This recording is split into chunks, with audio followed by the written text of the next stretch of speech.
உத்தியோகபூர்வமாக எமது போக்குவரத்து இந்த பாதை இந்த ஜூன் மாதம் அளவில் சேவையில் ஈடுபடுத்தப்பட இருக்கின்ற 984.73 மில்லியன் முன்னேற்ற வேண்டும் என்ற ஒரு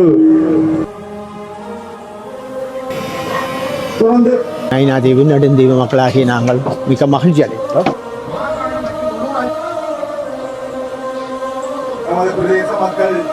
சில பொருட்களை கொண்டு செல்ல முடியும், கட்டுமான பொருட்கள். நைனாதீவு போற அந்த பயண பாதை பிரம்மாண்டமாக உருவாக்கப்பட்டு கொண்டிருக்க தளபதி அவர்களை மங்கள விளக்கேற்றுமாறு கிட்டத்தட்ட 900 மில்லியனுக்கு மேலான ஒரு தொகையுடன் உறவுகள் அனைவருக்கும் வணக்கம். நான் உங்கள் ராஜு. நாங்கள் நிற்கிற இடம் சரியாக குறிகட்டுவான் இறங்குதுறையில் நிற்கிறோம். இன்றைய தினம் 22ஆம் தேதி 4ஆம் மாதம் 2026ஆம் ஆண்டு. இந்த இடங்களில் ஒரு புதிய பிரம்மாண்டமான ஒரு கட்டுமான பணிகள் இடம்பெற போது அதுக்கான ஆரம்ப நிகழ்வுக்காக தான் வந்தாங்க. அந்த வகையில் இன்றைய தினம் இந்த குறிகட்டுவான் பாதையானது பெருமளவாக விஸ்தரிக்கப்பட்டு அதோடு இந்த குறிகட்டுவான் இறங்குதுறையிலிருந்து நைனாதீவு போகிற அந்த பயண பாதை பிரம்மாண்டமாக உருவாக்கப்பட்டு கொண்டிருக்க அந்த நிகழ்வுகள் எங்களால் அவதானிக்கக்கூடிய மாதிரி இருக்கும். அந்த வகையில் அதற்கான 2வது கட்ட ஆரம்ப நிகழ்வுக்கான பதாகைகள் திறப்புலாவும் என்ன மாதிரியெல்லாம் இந்த பாதைகள் விஸ்தரிக்கப்பட போது இந்த பாதைகள் விஸ்தரிக்கப்படுவதற்காக எவ்வளவு பணத்தொகை ஒதுக்கப்பட்டிருக்க அரசினால் என்ற நிறைய விஷயங்கள் இந்த காணொலி ஊடாக பார்க்க போகிறோம். இதன் மூலம் மக்கள் நிறைய நன்மைகள் அடையக்கூடிய மாதிரி இருக்கும். ஏண்டா இந்த பயண பாதை முடிவு வரும்போது மக்கள் குடிகட்டுமான இறங்குதுறையில் இருந்து நைனாதீவு பயணிப்பதற்கு அதிகளவான மக்கள் ஒரே கப்பலில் பயணிக்கக்கூடிய மாதிரி இருக்கும். அது இலகுவாக தங்களோட வேலைகளை பூர்த்தி செய்யக்கூடிய மாதிரியும் இருக்கும். அப்படி பிரம்மாண்டமாக இங்கு இடம்பெறுகின்ற இந்த வேலைகள் சம்பந்தமான காணொலிகளை தொடர்ந்து பார்க்கலாம். சரியாக இப்போ நாங்கள் குறிகட்டுவான் இறங்குதுறையில் இருக்கிறோம். இந்த இடங்கள் இருந்து பாருங்கள், நைனாதீவில் இருந்து இந்த இடங்கள்லாம் மக்கள் எல்லாருமே படகுல வந்து இறங்கி கொண்டிருக்கிறோம். தங்களோட வாகனங்கள் எல்லாமே கொண்டு வந்து அதோட இந்த ப்ரோக்ராமுக்கும் நிறைய மக்கள் வருவாங்க. இந்த பாதை எல்லாமே தான் சீரமைத்து ஒரு பெரிய ஒரு பிரம்மாண்டமான பாதையாக உருவாக்கப்பட போது இந்த குடிகட்டுவான் இடமே முழுமையாக மாற்றம் பெறப்போகுது. அந்த வகையில் நாங்கள் இப்போ நிகழ்ச்சி நடக்கிற இடத்துக்கு தான் உள்ளே போகிறோம். எல்லாருமே வந்துட்டாங்க. அதோட நைனாதீவு மற்றது ஊகாவத்துறை சேர்ந்த மக்கள் எல்லாருமே இந்த இடங்களில் வந்து இந்த நிகழ்வில் கலந்து கொள்வாங்க. அதோட இந்த இடங்களில் பிரம்மாண்டமான பயண பாதை ஒன்றும் உருவாகுது. எப்படின்னா இங்கே குடிகட்டுவான் இறங்குதுறையிலேருந்து நைனாதீவு போகிறதுக்கான பெரிய அளவான ஒரு பாதை, ஒரு கப்பல்னு சொல்லலாம். அதில் நிறைய பேரை மக்களை ஏற்றிட்டு போகக்கூடிய மாதிரியான ஒரு வடிவமைப்பில் இருக்கிற அந்த பாதை தான் உருவாக்கப்பட்டு கொண்டிருக்குது. அதையும் நாங்கள் இப்போ உள்ளே போய் பார்க்க போகிறோம். என்ன மாதிரி எல்லாம் இருக்குண்டு இது நிகழ்ச்சி நடக்க போகிற இடம். இதுதான் அந்த பாருங்கள்,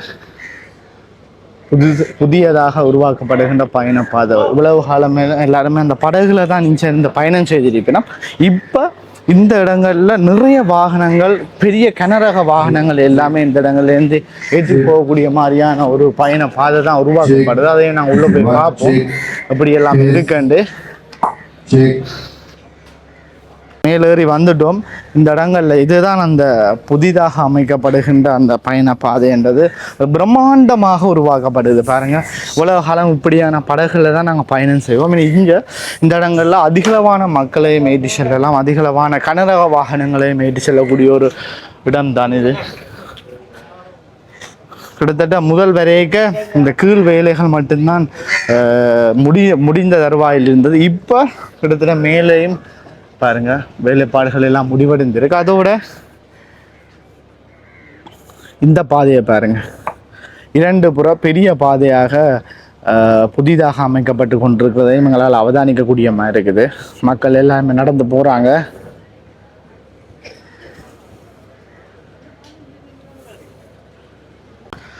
அதோட இது இந்த வடிவமைப்பு பாருங்க, முன்னுக்கு அந்த கப்பல் வார மாதிரியான ஒரு வடிவமைப்பிலேயே இருக்குது. எப்படி இருக்குன்னு பாருங்க. அதோட மேல் பகுதி வடிவமைப்பு பாருங்க. கிட்டத்தட்ட எனக்கு தெரிஞ்சளவு இது ஒரு 10, 20, 30, 40, 50, 60, ஒரு 80 அடி நீளம் கிட்ட வரும். என்னையா இது ஒரு 80 அடி நீளம் வரும். என்ன கிட்டத்தட்ட 80 அடி கிட்ட வரும் பாருங்க. இந்த இது ஒரு கப்பல் மாதிரி தானே என்ன பாருங்க. மேலேயே மாக்கள் போகலாம் இருக்க. நான் மேலே மாரி காட்டுறேன். இது கிட்டத்தட்ட நான் நினைக்கிறேன் நைனாதீவனுடைய கொடியேற்ற நிகழ்வானது 6ஆம் மாதம் 15ஆம் தேதி ஆரம்பமாகும் என்று நினைக்கிறேன்.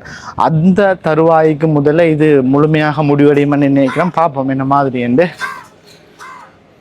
சரி இருக்கா, மேல் பகுதியும் எப்படி இருக்கின்றவருக்கா நாங்கள் பார்ப்போம். போகிறதுக்கு பாருங்கள் எல்லாம் படி போன்ற அமைப்பு எல்லாமே உருவாக்கப்பட்டு மேலே கிட்டத்தட்ட முடிவும் தருவாயில் வந்துட்டு அந்த இடம் பார்ப்பதற்கு ஒரு அழகாக இருக்குது. இந்த மெட்டீரியலில் பாருங்கள் எப்படி இருக்குங்க.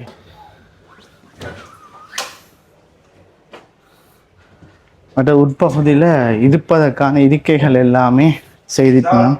இந்த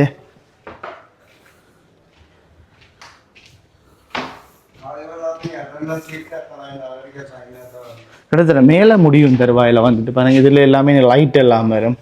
பிரம்மாண்டமாக இந்த கப்பலானது உருவாக்கப்பட்டு கொண்டிருக்குது. வெளிப்புற தோற்றத்தை பார்ப்போம்.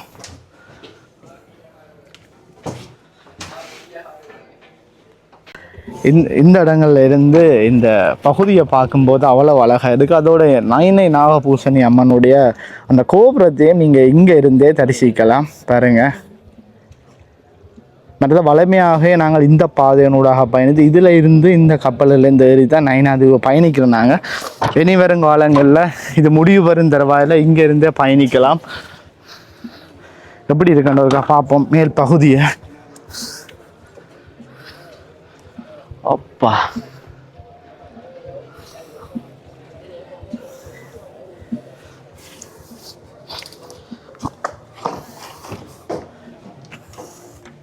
இங்கால் பகுதியை பார்ப்போம். கிட்டத்தட்ட இந்த வேலைகள் கூடுதலாக முடிவு பெற்று விட்டது.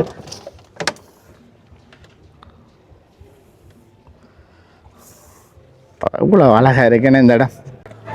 இந்த பாதையினுடைய புனமைப்பு வேலைகளுக்கான நிகழ்வுகள் தான் தற்பொழுது இப்போ ஆரம்பிக்கப்படுகின்றது. பாருங்கள், அந்த நிகழ்வு நடக்கிற இடம் இதுதான்.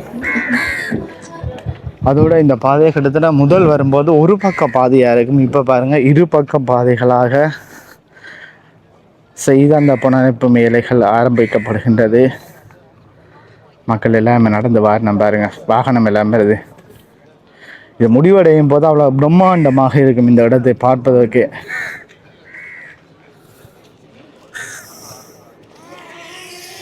தோன்படினா இதுல எல்லாம் அந்த வளைவு மாதிரி வரப்போது. வளைவு வந்து அந்த மரங்கள் எல்லாம் புனரமைப்பினுடைய ஆரம்ப நிகழ்வுக்கு வருகிற அனைவரையும் நிகழ்விடத்துக்கு வந்து ஆசனங்கள் அமருமாறு. இந்த இடங்களில் போக்குவரத்து மற்றும் நெடுஞ்சாலை மற்றும் நகர அபிவிருத்தி அமைச்சர் விமல் ரத்நாயக் அவர்கள் வந்து கொண்டிருக்க அந்த காட்சிகளை தான் நீங்க பார்க்குறீங்க. அமர்ந்து இந்த விழாவை ஆரம்பித்து வைப்பதற்கு உதவுமாறு அன்புடன் வேண்டியிருக்கின்றோம்.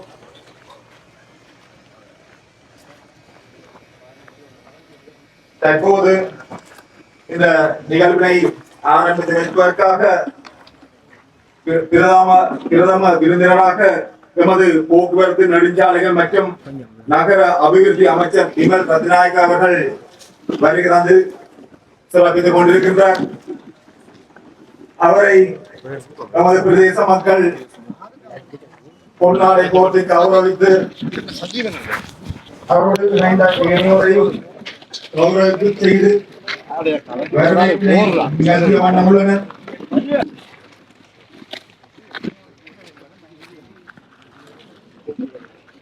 எமது தேசிய மக்கள் சக்தி அரசாங்கத்தினுடைய வளமான நாடு அழகான வாழ்க்கை என்ற கொள்கைக்கு அமைவாக இலங்கை நாடு பூராகவும் பற்பல அபிவிருத்தி வேலை திட்டங்களை மக்கள் நலன் சார்ந்து முடிவு கட்டத்தை எட்டிய நிலையில் அதன் தொடர்ச்சியாக இரண்டாவது கட்ட புனரமைப்பு பணிகளும் இடம்பெற பெறுவதற்கான ஆரம்ப நிகழ்வு இன்றைய தினம் நடைபெறுகின்றது.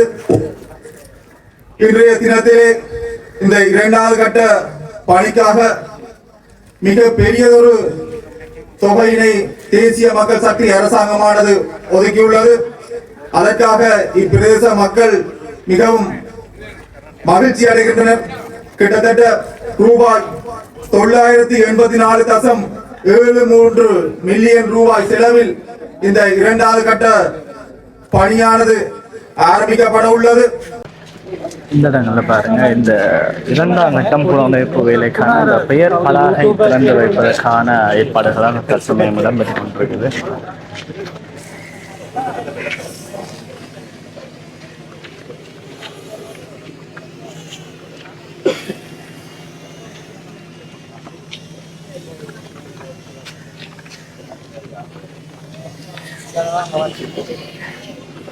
குறிகட்டுவான் திறந்துரை இரண்டாவது கட்ட புனரமைப்பு பணியினுடைய பெயர் பலகையை உத்தியோகபூர்வமாக எமது போக்குவரத்து நெடுஞ்சாலைகள் மற்றும் நகர அபிவிருத்தி அமைச்சர் விமல் ரத்நாயக்க அவர்கள் திறந்து வைத்துள்ளார்.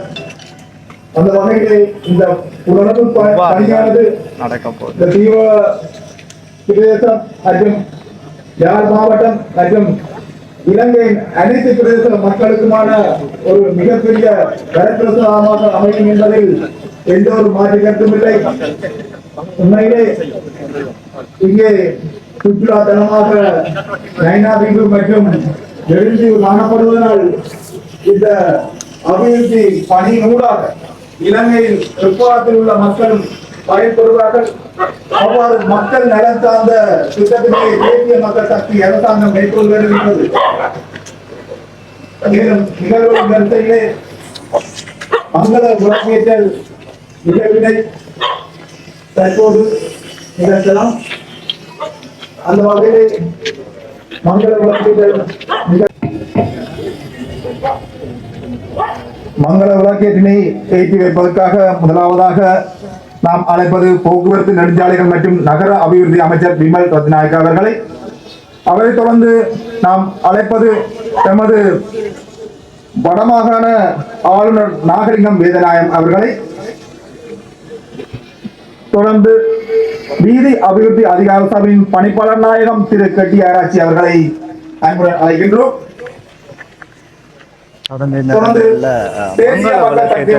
பாராளுமன்ற உறுப்பினர்கள் வந்து கொண்டிருக்கிறோம். அதனைத் தொடர்ந்து பாராளுமன்ற உறுப்பினர் டாக்டர் ஸ்ரீ பவன்ராஜ் அவர்கள் அழைக்கின்றோம். அதனைத் தொடர்ந்து பாராளுமன்ற உறுப்பினர் திரு ராஜீவன் அவர்களை அழைக்கின்றோம். எப்ப இந்த புனரமைப்பு வேலைகள் ஆரம்பமாகி இந்த புனரமைப்பு முடிவு பெற தொடர்ந்து வடமாகாண கடற்படை கட்டளை தளபதி அவர்களை மங்கள விளக்கேற்றுமாறு அன்புடன் வேண்டி நிற்கின்றோம். செலவழிக்க போய் நம்ம விடயங்கள் இந்த இடங்களை குறிப்பிட்டிருக்கிறோம். தொடர்ந்து எமது யாழ் மாவட்ட ஒருங்கிணைப்பு குழுவின் இணைப்பாளர் சுந்தரமுதி கபிலன் அவர்களை மங்கள விளக்கேற்றுமாறு அன்புடன் அழைக்கின்றோம். தொடர்ந்து யாழ் மாவட்ட அரசாங்க அதிபர் மருதலிங்கம் பிரதிபன் அவர்களை மங்கள விளக்கேற்றுமாறு அன்புடன் அழைக்கின்றோம். தொடர்ந்து மக்களுடைய வாழ்வாதாரத்தை முன்னேற்ற வேண்டும் என்ற ஒரு நிலைப்பாட்டின் அடிப்படையிலே இந்த பிரதேச அபிவிருத்திக்காக பெருமளவு நிதியினை ஒதுக்கி வருகின்றனர். அந்த வகையிலே இந்த இரண்டாவது கட்ட புனரமைப்புக்காக ரூபாய் 984.3 மில்லியன் ரூபாய் ஒதுக்கியது என்பது ஒரு பாரிய பயணிகள் இருந்த ஒரு பிரயாணம். அந்த வகையிலே அதுக்கு முக்கியத்துவம் கொடுத்துதான் இந்த புனரமைப்பு நடைபெறுகின்றது. இது கிட்டத்தட்ட 900 மில்லியனுக்கு மேலான ஒரு தொகையுடன் இந்த இது பணிகள் ஆரம்பிக்கப்பட இருக்கின்றன. ஏற்கனவே குறிப்பிட்டது போல இந்த அரசாங்கம் பதவிக்கு வந்த பின்னர் தான் இந்த தீபங்களுக்கு மிக முக்கியத்துவம் கொடுக்கின்றன. தீபகத்தில் இருக்கின்ற பல வீதிகள் புனரமைக்கப்பட்டு கொண்டிருக்கின்றன. பல பல மாற்றங்கள் நிகழ்ந்து கொண்டிருக்கின்றன. அதுதான் மிக முக்கியமாக எல்லா பிரதேசங்களும் அதுவும் இந்த தீபகத்துக்கு முன்னுரிமை கொடுத்து இது ஒரு காலம் இப்படி ஒரு எதிர்பார்க்கவில்லை. இவ்வாறான ஒரு கடந்த அண்மையில தான் போஸ்டைக்குரிய பணிகள் ஆரம்பிக்கப்பட்டன. அது மிக சிறப்பாக நடைபெற்றுக் கொண்டிருக்கிறது. அந்த வகையில் இந்த துறைமுகமும் மிக மிக ஒரு 900 மில்லியனுக்கு மேற்பட்ட ஒரு நிதியிலே இது ஆரம்பிக்கப்பட்டிருக்கின்றது. இது உண்மையிலே இந்த அரசாங்கம் இந்த வடவாகனத்தை புனரமைப்பு செய்ய வேண்டும், பல அபிவிருத்திகளை செய்யும் மட்டத்தில் மிக ஆர்வமாக இருக்கின்றது. உங்களுக்கு தெரியும், இந்த இவ்வாறான ஒரு பெருந்தொகையான நிதி ஒரு வெளிநாட்டு உதவியோ அல்லது வெளிநாட்டு கடனோ வெளிநாட்டு உலக வங்கி நிறுவனங்களோ கடன் அந்த உதவிகளோட இன்றி இது அரசாங்கத்தினுடைய சொந்த பணத்திலிருந்து தான் இது நடைபெறுகின்ற ஒரு அரசாங்கத்தினுடைய பணத்திலிருந்து தான் இது செய்யப்பட்டு இருக்கிறது. அந்த வகையிலே நாங்கள் உண்மையிலே நாங்கள் கௌரவ அமைச்சர் கௌரவ விமல் ரட்நாயக் அவர்களுக்கு நாங்கள் உண்மையிலே நன்றி கூட கடைப்பட்டிருக்கிறேன். என்னென்னு சொன்னால் நீண்ட காலமாக இவருமே ஒரு கவனிப்பாளருக்கு கிடந்த இந்த துறைமுகம் என்ற ஒரு எழுச்சியுடன் வருகின்றது. மூலம் எங்களுடைய தீவகங்களுக்கான போக்குவரத்துகள் வசதிகள் மேம்படுவது மட்டுமல்ல, உல்லாச பயணத்துறைக்கும் இது ஒரு பெரிய ஒரு வாய்ப்பாக இருக்கும். அந்த வகையிலே நாங்கள் இது ஒரு உண்மையில ஒரு தீவக மக்களுக்கு கிடைத்த ஒரு வரப்பிரசாதம், பொதுகாலம் இல்லாத ஒரு செயற்பாடு. நான் அடுத்த சில வருஷங்களிலே கூடுதலாக இந்த நெடுந்தீவு துறைமுகம் கூட அதுவும் அந்த புனரமைப்பு செய்யப்பட வேண்டும். அது செய்யப்படக்கூடிய நடவடிக்கையும் அரசாங்கம் எடுக்கின்றது. வருங்காலத்தில் அது நிச்சயமாக அபிவிருத்தி செய்யப்படும். அந்த வகையில் இது மிக மிக முக்கியமான ஒரு திட்டம். இது நான் கடந்த குறிக்கப்பட்ட ஒரு சில நாளைக்கு மாதங்களுக்கு முதல்தான் இந்த கோஸ்டைக்கான அடிக்கல் நாட்டுகின்ற பொழுது கௌரவ அமைச்சர்கள் இங்கு வந்திருந்தார்கள். அப்பொழுது இந்த இது வகுப்பிலே புனரமைக்கப்படும் என்று சொல்லியிருந்தார்கள். அந்த வகையில் மிக விரைவாக 2026ஆம் ஆண்டு இந்த ஏப்ரல் மாதம் இது ஆரம்பிக்கப்படுகின்றது. இது ஒரு மிக மிக மிக முக்கியமானது. எங்களுடைய வடமாநிலத்தை மட்டுமல்ல, இது ஒரு பெரிய ஒரு நிதியோட செயல்படுகின்ற நான் நினைக்கிறேன். இது ஒரு மிக முதலாவது திட்டமாக இருக்கும் என்று நான் நினைக்கிறேன். முதலாவது பெரிய திட்டமாக இருக்கும்.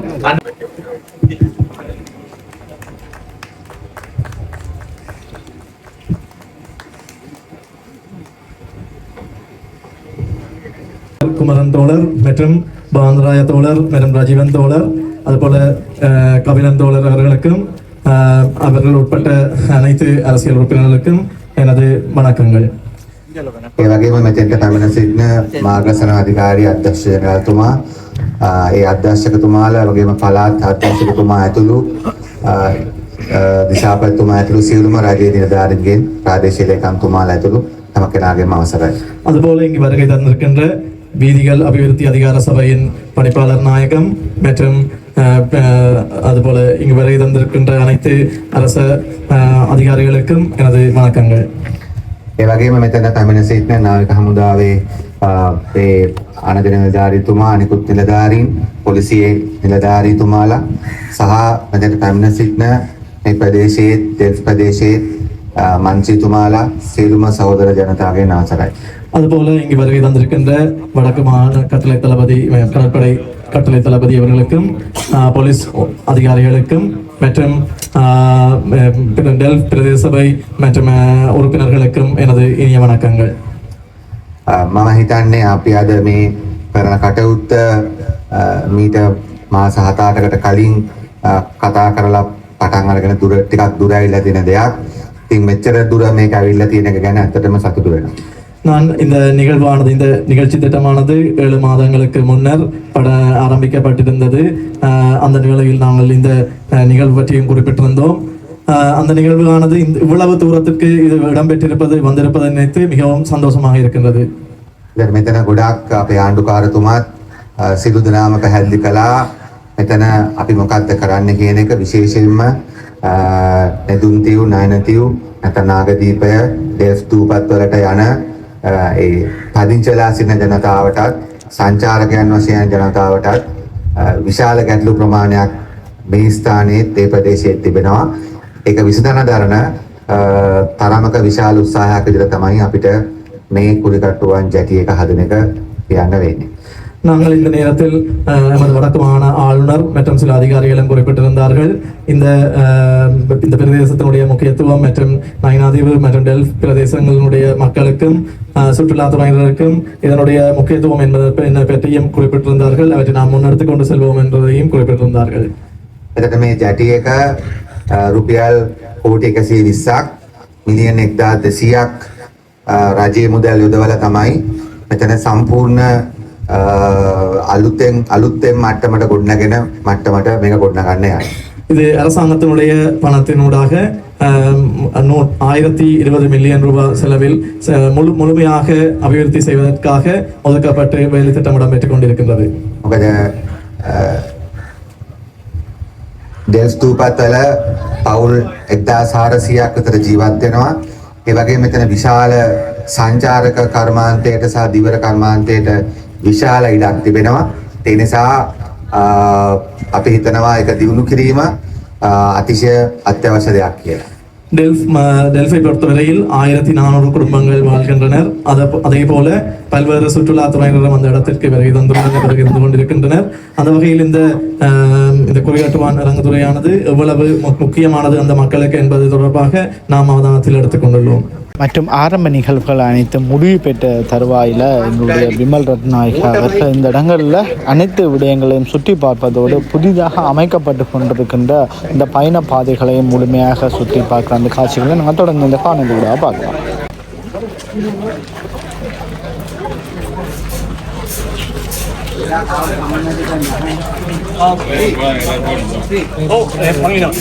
மேலே எல்லாரும் வந்தா பிரச்சனை இல்லை. உடைய அப்படி அவ்வளோ 10-15 பேர் மட்டும் தானா? 10-15 பேர் மட்டும் தானா?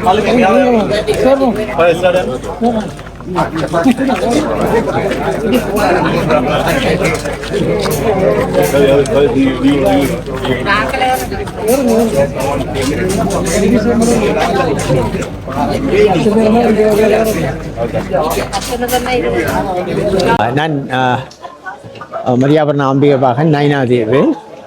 முக்கியமாக இந்த பாதை இந்த ஜூன் மாதம் அளவில் சேவையில் ஈடுபடுத்தப்பட இருக்கின்றது. இந்த ஜூன் மாதம் 15ஆம் தேதி எங்களுடைய அம்மனுடைய ஆலயத்தினுடைய உயர் திருவிழா ஆரம்பமாகிறது.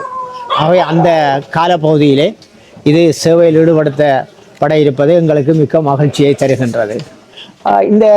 இன்றைக்கு நடந்த அதாவது துறைமுகத்தினுடைய அபிவிருத்தி அத்திவாரக்கல் நாட்டல் என்பது இந்த என்பிபி அரசாங்கம் நேரடியாக வந்து இந்த மக்களுடைய குறையை நேரடியாக பார்த்து தாங்களாகவே இந்த திட்டங்களை தீட்டி, அது மட்டுமல்லாமல் அதற்குரிய நிதியையும் ஒதுக்கி ஒரு குறுகிய காலத்தில், அதாவது அடுத்த வருஷம் 27ஆம் ஆண்டு 10ஆம் மாதத்துக்குள்ளே இவை அனைத்தையும் பூர்த்தி செய்வதற்கு நடவடிக்கை எடுத்திருப்பதையிட்டு தீவுப்பகுதி மக்களாகிய நாங்கள் மிக்க மகிழ்ச்சி அடைகின்றோம். நயினாதீவு நெடுந்தீவு மக்களாகிய நாங்கள் மிக்க மகிழ்ச்சி அடைகின்றோம்.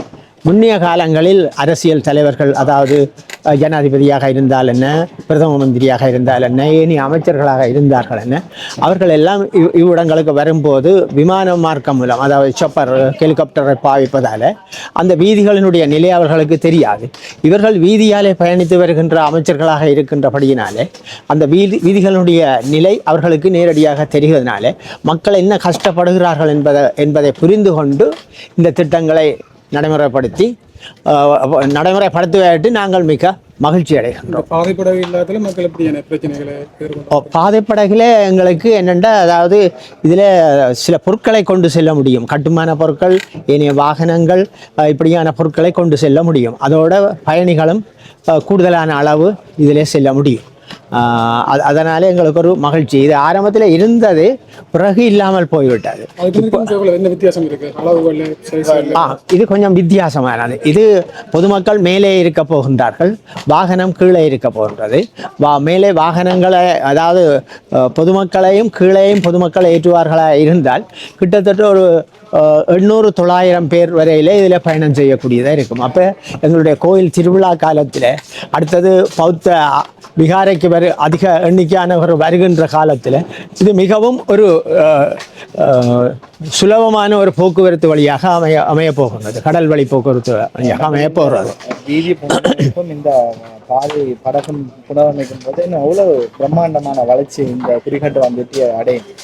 அதாவது இந்த குறிகாட்டுவான் ஜெட்டி என்றது, அதாவது துறைமுகம்ன்றது ஆதி காலத்திலே இப்போ கிட்டத்தட்ட ஒரு 50-75 வருஷங்களுக்கு முற்பட்ட அமைப்பு தான் இதுவரைக்கும் இருந்தது. அதைத்தான் இந்த நெடுந்தீவு நயினாதீவு மக்கள் பாவித்து கொண்டு வந்த நாங்கள் மிக கஷ்டமான ஒரு சூழ்நிலையில் பாவித்து கொண்டிருந்த நாங்கள்.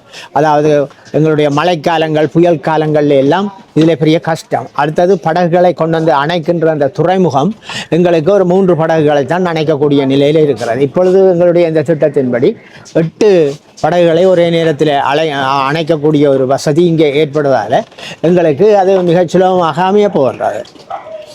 எங்களுக்கென்று சொல்லுகின்ற பொழுது ஊர் மக்களுக்கும், அதாவது ஊருக்கு வருகை தருகின்ற யாத்திரிகர்களுக்கும் சுற்றுலா பயணிகளுக்கும் இந்த துறைமுக அபிவிருத்தி என்பது மிகவும் அவசியமானது. அது பூரணப்படுத்தப்படுகின்ற வேளையிலே அவர்கள் அந்த நன்மையை பெறக்கூடியதாக இருக்கும். கிட்டத்தட்ட ஒரு வருடம் ஆகும் இந்த வேலை. ஆமாம், அதாவது நான் ஏற்கனவே உங்களுக்கோ அல்லது வேறு ஏதோ மீடியாக்களுக்கு சொல்லி இருக்கின்றேன், இந்த அரசாங்கத்திலே 1 வருடம் 2 வருடம் என்று திட்டங்கள் போடுவதில்லை. அந்த சரியான திகதி குறிக்கப்பட்டு தான் திட்டங்கள் போடுவார்கள். இப்போ இது 27/10/2027 ஆண்டு இந்த வேலை திட்டம் முடிவுறும் என்று போட்டிருக்கிறார்கள். அதே போல தான் முடியும். வீதி அபிவிருத்தி என்றான 31/3/2026 முடியும் என்றா அண்டைக்கு முடிஞ்சிடும். ஆண்டை போட்டு விட்டால் அது டிசம்பர் வரைக்கும் செல்லும். இது அந்த டேட்டை போடுறதால அது மிக சிறப்பாக இருக்கு எங்களுக்கு. மற்றது இவ்வளவு காலம் உங்களோட அனுபவத்தில் இருந்த அரசாங்கத்தை விட இந்த என்பிபி அரசாங்கம் சம்பந்தமாக உங்களோட கருத்து எப்படியான வளர்ச்சி திட்டங்கள் செய்கிறபடியா? அதாவது மகாத்மா காந்தியும் சொன்னவர் என்னென்னா, கிராமங்களின் அபிவிருத்தி தான் நாட்டின் அபிவிருத்தி என்று. ஆகவே இந்த கிராமங்கள் அபிவிருத்தி செய்யப்படுகின்ற பொழுது இந்த கிராமங்கள் மட்டுமில்லை, மற்ற தென்பகுதியில் இருக்கின்ற கிராமங்களும் அபிவிருத்தி செய்யப்படுகின்ற பொழுது அந்த அரசாங்கம் ஒரு கூடிய காலத்துக்கு நின்று பிடிக்கக்கூடிய ஒரு தைரியத்தை இந்த கிராம மக்கள்கிட்ட இருந்து பெற்றுக்கொள்ளும். அது ஒரு சிறப்பான ஒரு செய்தி. ஒரு சில திட்டங்களை இந்த அரசாங்கம் முன்னெடுத்திருக்குது. ஒரு சில முடிகிற கட்டத்துக்கு வந்துட்டு இதை விட உங்களுக்கு இருக்கின்ற முக்கியமான வேறு ஏதாவது திட்டங்கள் அப்படி ஐடியா இருக்கு, இதை செஞ்சா நல்லா இருக்கும் அப்படின்னு சொல்லி? இப்போ நான் நைனாதி வந்து சொல்லும் பொழுது எங்களுடைய கடைசி திட்டம் என்னவா இருக்கும்னா, நைனாதிவையும் இந்த குறிகட்டுவானையும் பாதையாக இணைக்கிற ஒரு திட்டம் தான். அது வருமா இருந்தால் இன்னும் சுலபமாக போய்விடும், நடந்தும் போகலாம். அதே என்ன இது இப்போ தான் சின்னதாக தொடங்குது.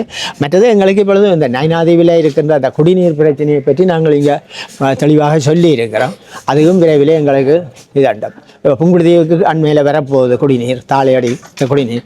அது வந்தோடனே நைனாதீவுக்கும் வரும் என்று சொல்லப்பட்டிருக்கு. சரி, நன்றி.